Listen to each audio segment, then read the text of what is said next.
let's just, How's that? yeah, just make sure that the transcript is on. Yep, So we're audible, we can go ahead. yep, you can start, call it to order whenever you're ready. Good evening, everyone. I'd like to call to order the September 9th, 2025 regular zoning board of appeals meeting. I'd like to introduce the board. To my far right is Ellen Stella, and we have John Zier. And to my left, we have Dennis Crow, and we have our Madison Town zoning officer, Maria Pitola, at the end there. I'd like to remind everyone, 4 votes are needed for an application to be approved. Actually, 2, 3, 4, that's not true. So yeah, tonight Yes. it is 4. It would have to be unanimous, since we don't have 5. Any and all exhibits and items used as exhibits will be retained in the file. After the applicant's presentation is made, the board will ask questions, and then the audience may have questions if they have any. After the discussion, we'll ask for anyone to speak in favor or against the application. Presenters and audience members speaking are asked to give their name and address the first time they speak, and then just their name any subsequent time. When the application has been heard, we'll close the public hearing and the board will go into deliberations. And at that time, we cannot accept additional testimony to or from the audience. Usually we'll make a decision. If not, we'll see what happens tonight. So I'd like to ask our zoning officer to please read the appeals for this evening. Can I? Yeah. Can I explain first? I think because we have only 4 here, is it not true that they have the option to postpone? They do, and they did, and one applicant did, and they opted to Okay. be heard tonight, Okay. and the other applicant, With only 4? yes. Okay. So this is why this other one is being tabled. Okay. The first application tonight, the legal was read, opened and continued on July 8th. The legal notice for this second application, legal notice, Madison Zoning Board of Appeals, Madison, Connecticut. Notice is hereby given that the board will hold a public hearing on Tuesday, September 9th, 2025, beginning at 7 p.m. in Meeting Room A, Town Campus, 8 Campus Drive, Madison, Connecticut, 06443. This is a hybrid meeting, and attendees may also join via Zoom webinar through either the webinar link or the call-in information below, www.zoom.us. Webinar ID 920-0270-2103, password 3888818, or call in at 1-646-558-8656. The following application will be heard. 2505 14 Waterbury Avenue, map 29, lot 82, zone R4. Owner Melinda Brown, applicant Gulick and Company, variance request to section 3.8B to allow 1,802 square feet of building coverage for an addition where the maximum of 1,600 square feet is allowed, and section 3.16B to allow a 17-foot open porch setback where a minimum of 20 feet is required. Application includes its coastal site plan. Copies of these applications are available for inspection in the land use office. Further details on how to participate in the webinar are posted on the town website, www.madisonct.org. All written correspondence can be submitted to the land use department via email to landuse@madisonct.org or dial 203-245-5631 for assistance. Dated this 19th day of June, 2025, Richard Gilbert, Chair. The first application that's going to be heard, Richard, is the one that was opened in January 8th. Sure. So before we begin, since Dylan's an alternate member, so tonight we're going to see Dylan as a full member to this hearing.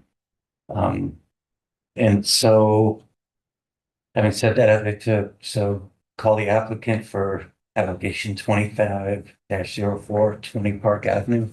Evening. Go ahead. I am Michael Salzbach. I live on Fair Street in Guilford. I am a lawyer, but trying not to hold that against my client, who is sitting right behind me, who is Diane Day. And with us tonight are going to be Sabrina Folk, who is right over there in red, and above her is Alexa Ashton, who are from the Point One Architectural Group, who did the architectural pieces of this and the design. In addition, to my left is Chuck Mandel from Stevens and Associates, who have done the engineering that relates to this, including the coastal site plan. We're here tonight for two variances, and those all relate to the consequence of the footprint of this building being the size that it is. And so each of them is roughly 8 feet front and rear. They would have been conforming were it not for Madison's relatively unique provision that imposes an additional setback on larger buildings, which is what happened here. And with that, for now, I'll come back and talk about hardship and those sorts of things, but you probably ought to know about the project itself. And for that, Sabrina is really I think the one who's going to tell us. And once she turns on mute. I'm actually going to turn it over to Alexa at this time and be here for support. Go ahead, Alexa.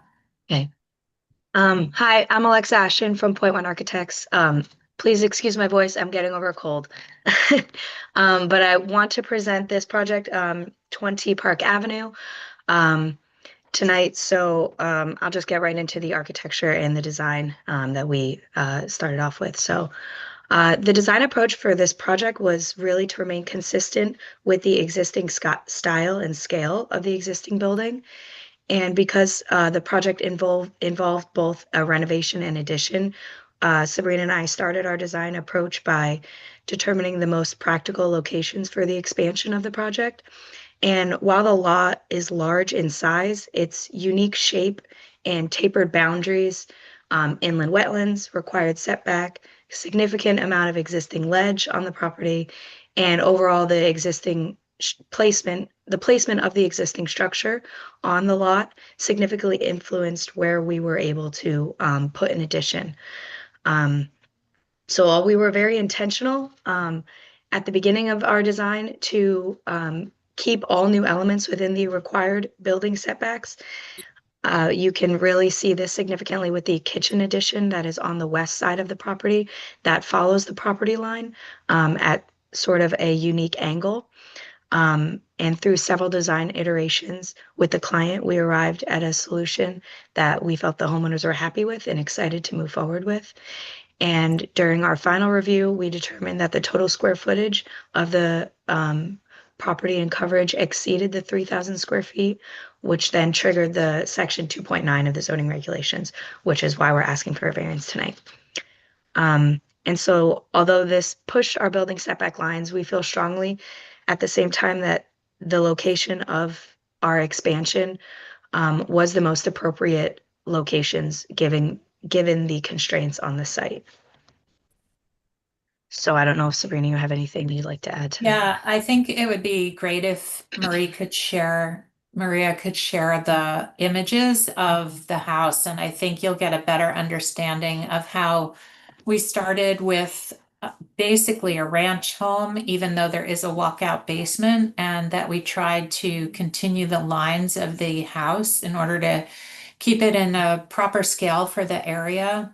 It is up on a hill, and we really felt that if we expanded too much in height, that this building would be very out of proportion for the area and the surrounding homes. So we actually have this is an existing condition photograph of the home, and then we have a what do you call it? I mean, it's a rendering of what we're proposing the house to look like. And I think you can see that the house is very long and linear. You can see all of the ledge in the areas of the house. The client was interested, if you look at this photo, of adding on, like, it worked realistically for a new bedroom to be added on to the right side, which is the east, and then the entrance should be on the street side, which is the west side. So the entrance is there currently. It's not very clear how you're supposed to get up and into this property. There's no addressing the street other than that the staircase goes to a certain distance, and then it turns, the walkway turns and goes towards the driveway. Maria, do you have those other photos to share, the images? Yes, let's see here. Thank you. The proposed renderings, right? Yes, and they're the same two views, basically.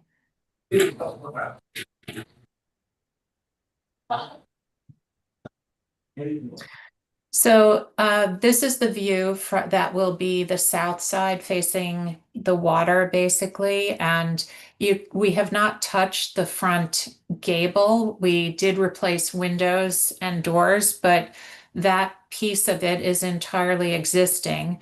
The gable on the far right is an addition, and on the left you see the low portion of a new roof line. So those are the new areas. The existing porch is gently touching the ledge, which was one of our goals, was to try to keep the house looking pretty unified with this natural setting. So in this rendering, the portion to the left is actually a small addition. It's a new gable facing the street. And what we did was we turned the garage doors off of the street. We felt that was a more elegant way to expose the front door as being the front. And then, as Alexa was saying, on the right side, that new gable, we call that a cross gable. There is a skew to the actual line of the building. We're allowed to keep the roof sort of orthogonal to the street, but the building itself skews away in order to follow the setback line. So I think that's my presentation at this point, unless there are any questions.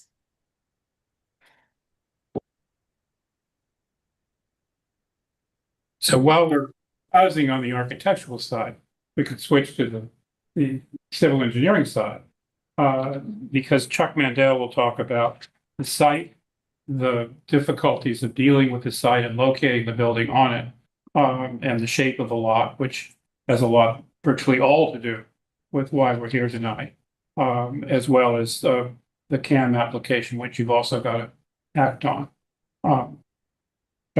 Yeah, so good evening, Chuck Mandel, agent for Diane. Couple things. I know when we first were approached for this project, the ledge was one of the major concerns. We went out and did extensive topography for the ledge. So I believe Sabrina was trying to get the building to fit on the ledge without doing any blasting at all. The idea of keeping the building flat is actually a good idea. It kind of blends with the neighborhood, but that aside, can you click the one I sent you this afternoon, the aerial photo? The GIS? From the GIS. Yep. Once you see the shape of the lot, you get a sense of what it looks like in the neighborhood also. We did get a letter from DEP. It was fairly de minimis. It was, I'll just summarize it quickly. Yeah, comments, ensure soil erosion control measures are during the planned period, ensure that the deck pool are meet FEMA standards. So actually, I should have left the flood map layer on this flood line, but I didn't, but you can get it up later. So you see that big white line right there? That's 130 feet. So actually so from where the addition is going to take place, to the north is the garage. So you can see it's 130 feet, the nearest structure. Behind you is another lot.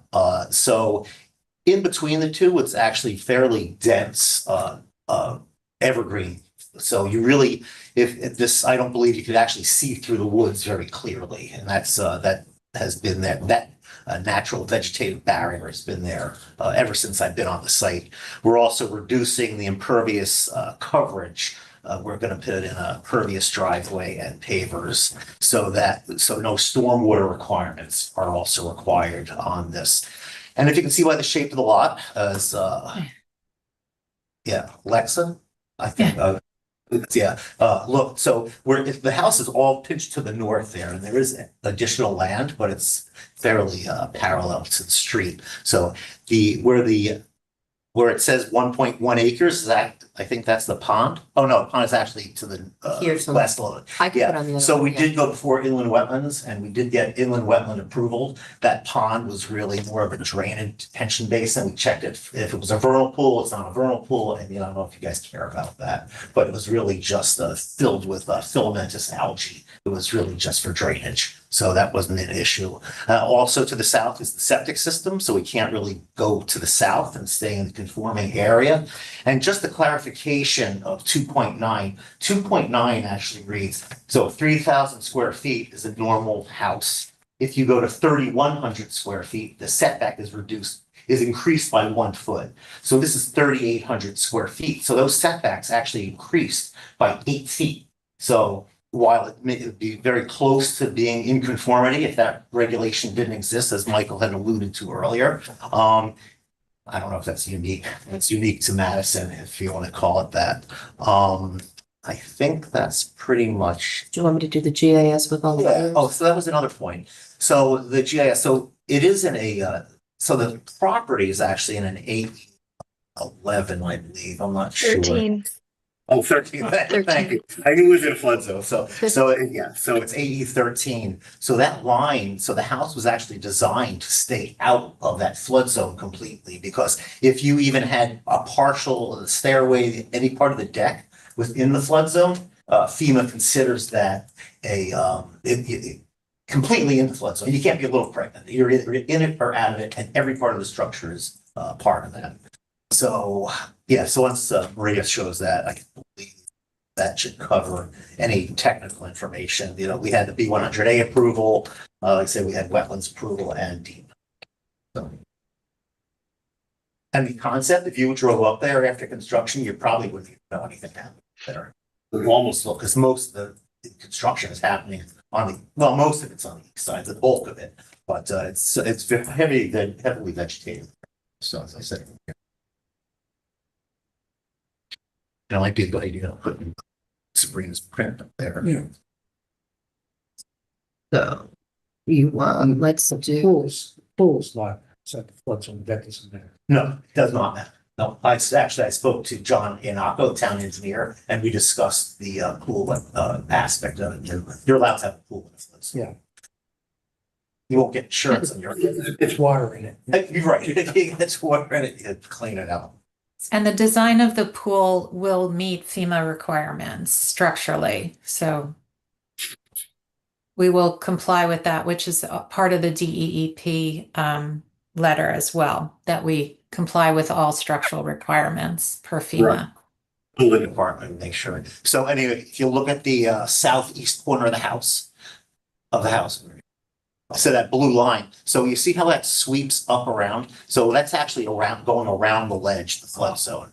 So, and then once you go look at the architecturals, you'll see where the deck is actually cut right there to avoid the FEMA. Not that they're not going to change it next year and change all the flood lines, but as of today, those are where the flood are. Thanks, Chuck. Oh, you're welcome.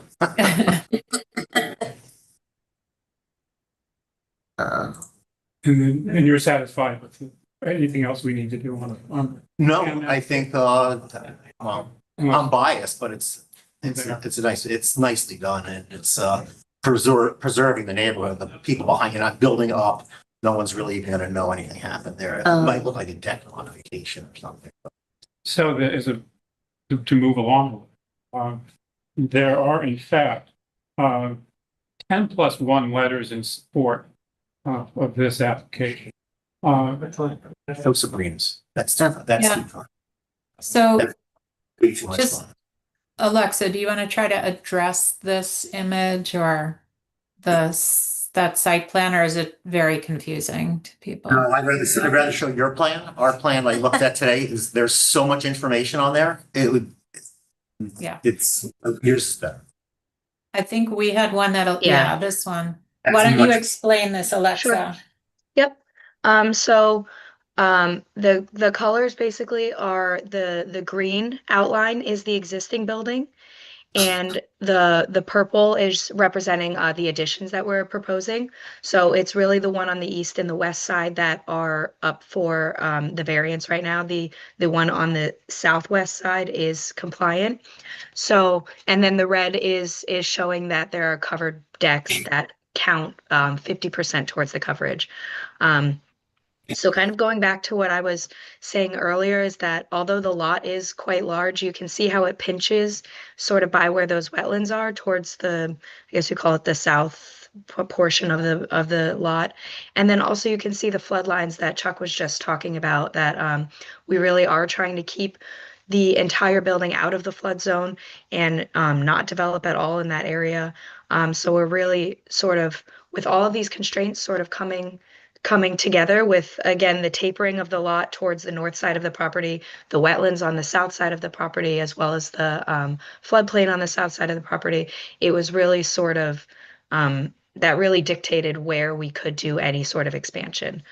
The other thing that's unusual about this house, I think you may start to see this, is that for whatever reason, when it was first built, they did not make it perpendicular to the road. And so within its setbacks, usually a structure is perpendicular to the street, and this one has no, it's almost like they just aligned it to the north. I mean, if you look at that north arrow on the right side of that drawing, it seems like the house was lined up that way, as opposed to aligning with the street.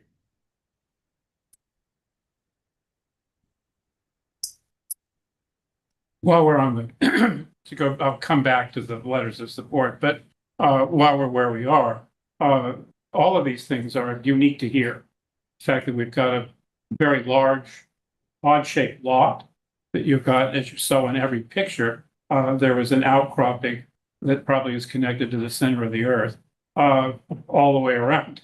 And then if there's not one of those, there's wetlands. So that where you can put any of this stuff, even though you've got a monster lot, you're kind of stuck where you are.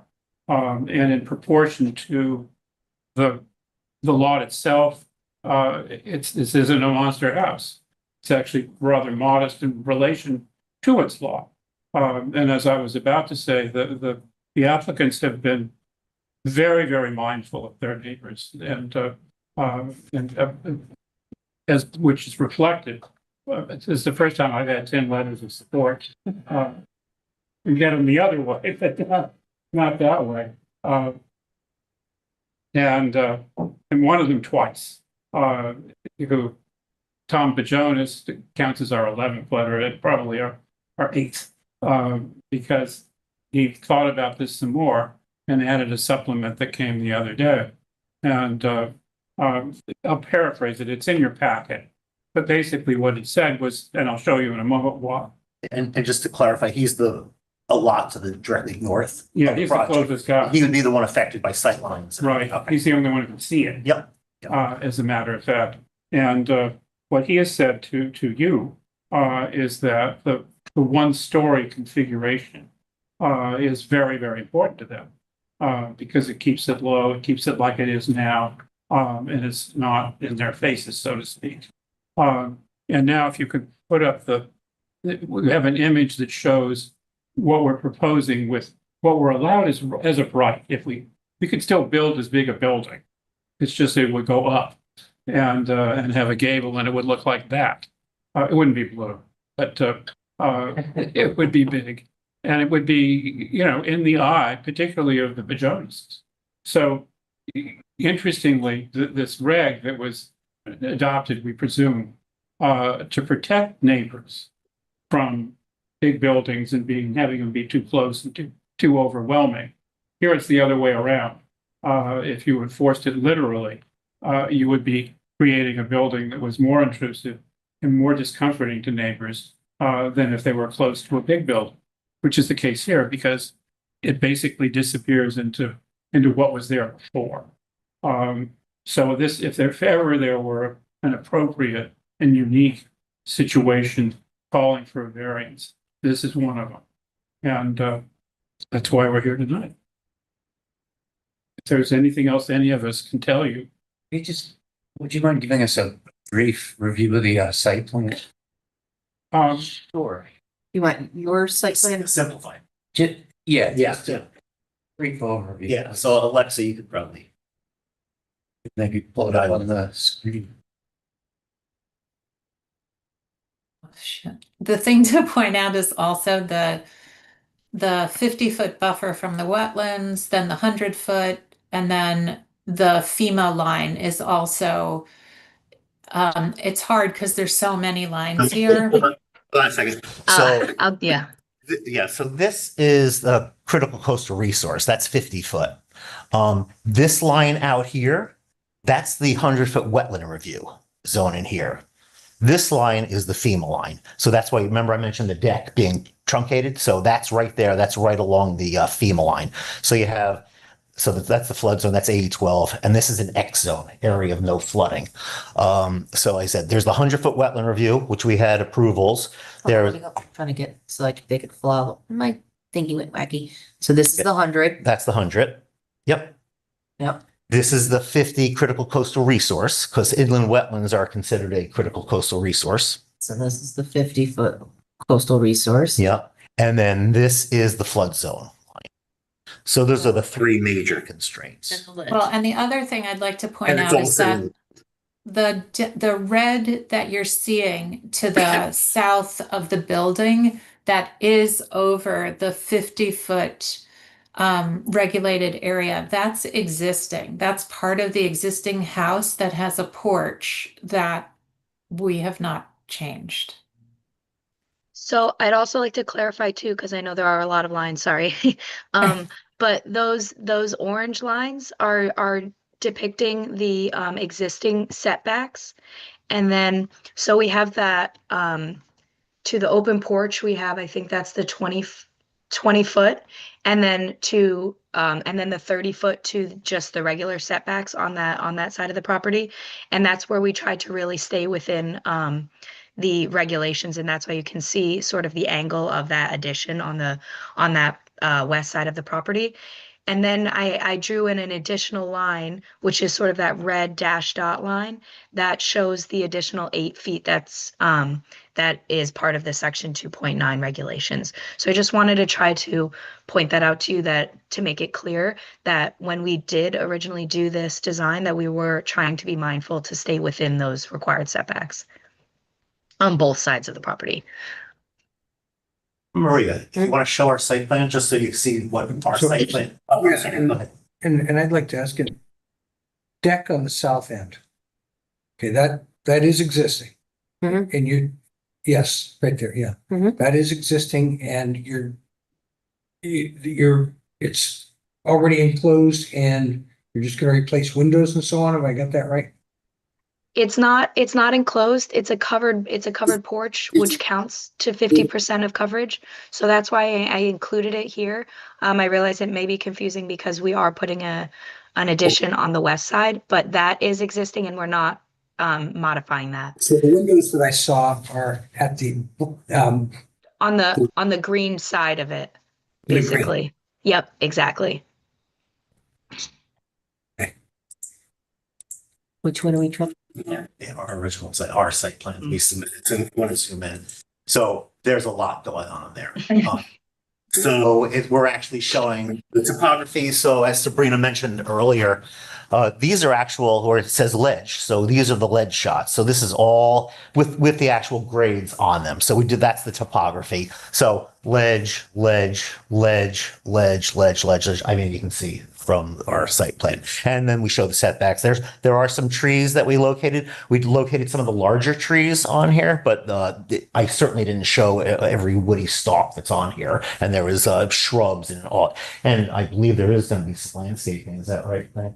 Yes, ultimately. Yeah, there will be additional landscaping. Didn't the setback for the critical coastal resource increase after this building was built? I think that's right. It might have been 25. Yeah. And Might have it, been. and it did, it went to But the 50. Existing decks are exempt and then this is existing, you're not touching it if you're. Right. So here's the septic tank, and then the septic fields are further down. If you want to zoom down there, and then here is the septic area over Wow. here. That's the leaching field? Yes, these are the leaching The fields. septic tank is way up. Correct, and it's by gravity. It's not a pump. So, Gravity works. Oh, Yeah. It's reliable. oh, I'm sorry. There is a pump. I misspoke. Okay. Yeah, one question. Does the pool affect the leach fields at all? Or? So the health code, it's got to be 25 feet away. So this already went through the health department. We did the other B100A inspections. Okay, but the plumbing to get there It's a pipe. Yeah. is closer to the pool. Yes. Yeah, okay. But it's not leaching.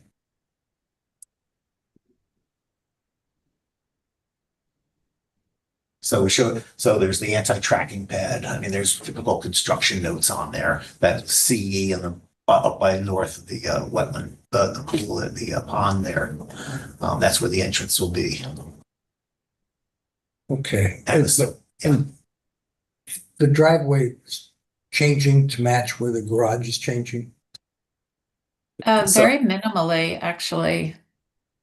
Now, let me ask again. I thought I read in the application it was impervious. And we always seem to have a problem with the difference between pervious, impervious, and whatever. Yeah. Impervious means water cannot pass through. That's correct. Pervious, it soaks in. Soaks in. So did I hear you say it was pervious, but the application said impervious? We're gonna create more perviousness. We're gonna make it less impervious. Okay, okay. We'll double check that when we go over the application. So just ought to be clear. anything else we can tell? Just if we could review the coastal site plan, just very briefly. The application or you want to look at the application or over the plan? Yeah, the application, just very high overview, please, nothing. Yeah, so it is within the CAM zone, so we had to go, so we have to refer this to deep. There is inland wetlands and shorelands on the property, so the critical coastal resource is wetlands. So that's why so that's the only critical coastal resource, and we did get wetlands approval and DEEP had no comments about it. And we are not in the flood zone. We are staying out of the FEMA regulated area. So we are adhering to the coastal resiliency policies of Madison. Okay, And that last part, it says the wetland serves as a detention pool on the site with excessive rainfall. And it's in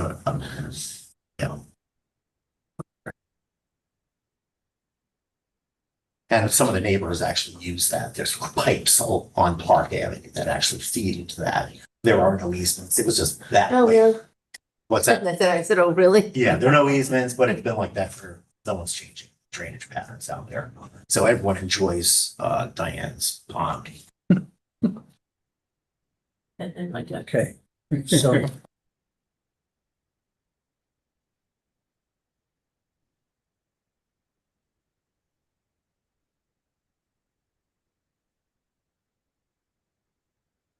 Is there anything more specific? Okay.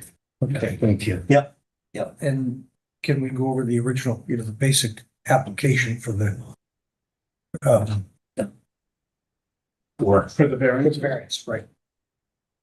The basic application and then the question. Do you have that, Maria? Yep. Maria's got everything. Yep. And then there's where this application is supplemented to 8.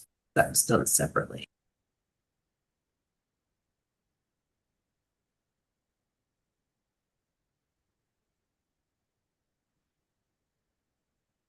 He's holding. Have too many windows open.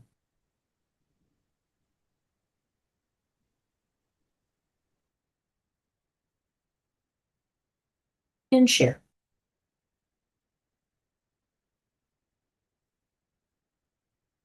Okay.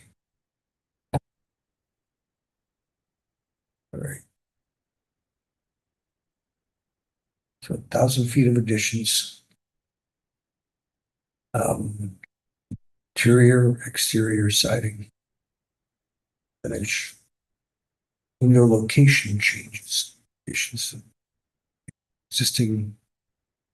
Okay, so that's new additions to the building, reconfiguring the existing decks. And a pool plus deck additions on the south side. Okay, which is what you showed. Mhm. Now here, we want to make sure we go over this. Okay, so 2.9 says the yard required for large buildings. Okay, weird way to put it, but okay. Proposed building is 3845.5 square feet of coverage, requiring setbacks to increase 8 feet. Proposed additions do not meet the additional 8 feet setback. And then the 3.6 yard requirements, with the exception laid out in section 2.9, our proposed building must meet a front yard setback of 38 feet. 30 plus 8. And a rear yard setback of 33 feet, 25 plus 8. Okay, so now for question 8, the hardship things, that's a separate page. Mhm.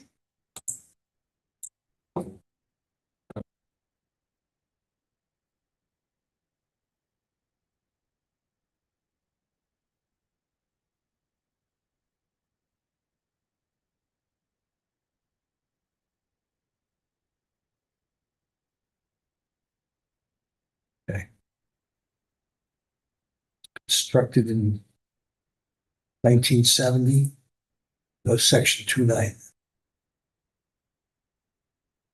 Now this next one is a little bit odd. It said if the house could be moved, given the size of the property, could easily make the roads or renovations conforming. That would, I'm not sure I understood how it could even be moved. We don't think it can. That's why we said if it could, Yeah, because you can't put it in a lot of those places. yeah, As you've heard again and again today. yeah. See, this, I wish this was written with some of those rationale that you've given us. Well, we learned a lot after that was written, which often happens, hence the evidence, or whatever testimonial stuff, is in fact the fact.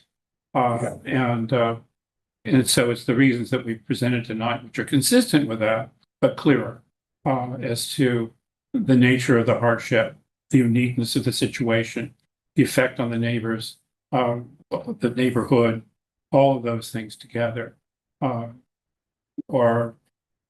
a genuine hardship for a change, so to speak. Yeah. Yeah, okay.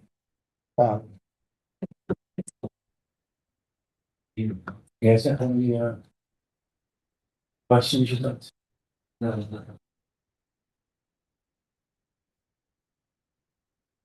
And it's Okay, I think that's all I've got. okay. Do we have anyone in the audience who'd like to speak in favor of the applicant? I'm sorry, I think, no, we're okay. fine. We'll give you a chance to make. Exactly. Stand, sure. Diane would speak in favor of it if we hadn't said all that we've said. Okay, sure. Well, Or do you want to say? I was just gonna add, I mean, we've been Madison residents for 29 years and lived in this house for the last 23, raised our family here. I mean, it's our family home. And we hope to stay in it for the foreseeable future, and my kids ultimately want to have it. So it's, the renovation is really, to let us continue to stay there and enjoy. I mean, it's a really unique location and property, and enjoyed by really the whole neighborhood, I have to say, actually, quite frankly. A lot of happy times on our deck and in our house and our yard, and we just want to bring it up to more contemporary standards and modern standards, and continue to enjoy it. So it's our only residence where we live full time year round. Thank you. Maria, is there anyone in the public on the Zoom who would like to speak in favor? There is not. Okay, would anyone like to speak against the application on Zoom? Nope, there is not. Okay. Any further questions? Just suspect, could you just summarize just very briefly your hardship position again, why you think the, The number one, the site is quite large, but it's uniquely shaped. And so the problems are peculiar to this site, both in terms of the shape of it. The ledge and the wetland situation keeps moving you around. As you saw, there's really almost only one place you could put this. So it was a hypothetical if you could pick it up and move it around. Because you can't move it anywhere without running into ledge or wetlands. And that again is classic real variance territory. And then you add to that it being consistent with, which is part of the focus of the regs, consistent with the neighborhood of the neighbors, which this is in spades, evidenced both by the 10 letters and in particular by the letter of the one person who's going to be right as close as anybody and who will have the view of a second floor if we wanted to put one there. We haven't threatened anything, by the way. There's been none of that here. It's been the other way around. What would everyone like? And that's what we're doing. thanks. Anybody? Karen? Dennis, anything else you'd like to? Nope, I got my questions. Dylan, have a question? Well, I think the question, in the beginning, when you said the regulation, at 2.9 in question was, weak. I'm curious on what you meant by that. I Like, didn't say, no, unique. oh, unique. Yeah. It was unique to Madison. None of the other towns have that Oh, okay, yeah. around here. I just wasn't talking very clearly. It happens. Okay. Any final comments? No, we think it's a fair, honest, and we think compelling presentation. What should be available. Thank you. So I make a motion, we close the public portion of the hearing and move to deliberations. Some second that, I'll second. all in favor? Aye. Okay, so who would like to start? John? Well, I think that effort has been made to keep the house in within proportions and facing the situation with 2.9. Understand that situation as well. I did take a look at the house, and it seems that there's plenty of room around the house. It's not crowding any existing neighbors or anything to that effect. So, I have a little bit of a hard time understanding the hardship, but Rule 2.9 makes it clear that the house was built before before the rules took effect in 1999, and kind of makes that point moot in that sense. So I'd be inclined to favor the applicant. Dennis, do you want to go next? Yeah, I had been on the property back in its first file, and I saw how much the ledge kind of restricted building, the wetlands and so on. So I had a grasp of it there. And seeing it on the chart now with the setback lines and everything, and the coastal resilience, CCR, 50 feet coastal resiliency, whatever. Anyhow, and it does seem to be, quite a constraint. That that what they're asking to do is, it's not an enormous house that they're asking for. So it looks to me like it's a, you know, it's not something that's going to drive a town-wide change to the, you know, well, they got one and we didn't. Well, there are so many unique reasons why this one fits in, but I think I can support it.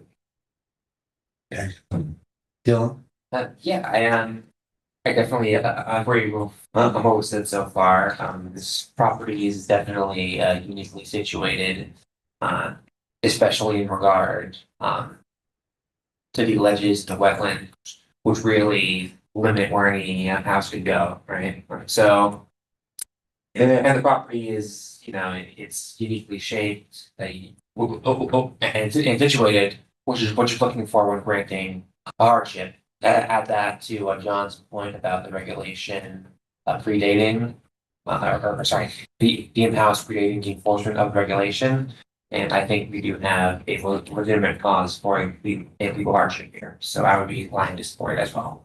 Yeah, and I'll just add, I think based on the presentation, I think it meets the threshold for a hardship because it is uniqueness of the lot and based on the neighborhood and all, I think it is a modest ask as well, so I'd be in favor. So based on that, I'll go ahead and, unless anything has anything else to add, I'll go ahead and motion that we approve application 25-04, 20 Park Avenue, to allow a variance for 3.6A and for 3.6C. The reason being, we all feel there's a hardship of the uniqueness of the lot. And that the variance is based on the plans that's submitted, and that all construction must conform to those plans. And also that we find that the coastal site plan is consistent with the goals and policies of the Coastal Management Act. Can I get a second? I'll second it, but I would like to make, we have discussion. Sure. Okay, I'd like to add to the rationale some of the details of what the statements made are. The lot is large, but it's a very odd shape. It's a flood zone over much of the property, limiting their construction. There are inland wetlands, which create an area in which they can't be. There's a lot of ledge on the property, which is very restrictive. And there's a desire to keep the height of the addition low in order to maintain neighborhood compatibility. And all of those things restrict their options in such a way that this is a unique hardship. Yeah, I would think we could leave the last one off about the neighborhood wants, but if you want to leave it, that's fine. So we'll amend the motion to include that. All in favor? Aye. Any opposed? So none. Congratulations. Thank you very much. Thank you very much. Thank you. Thank you. Appreciate your time. Thanks for coming back from the dead, Alexa. Thank you, Alexa. Thank you. Thank you. Thank you very much. Just have your minutes. And then we can- What about, so 20, application 250514, whatever you have, they're asking for a continuance. That'll be, yes, that's tabled, so. So do we have the motion to, with it, the next month?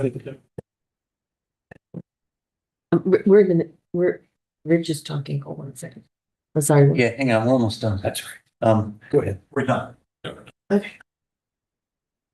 So do we need a motion? They asked for it to be tabled, so if you want to agree to it, but I don't think you have to. Nah. They requested the table. Okay. We have minutes to agree to. July 8th. I'm sorry?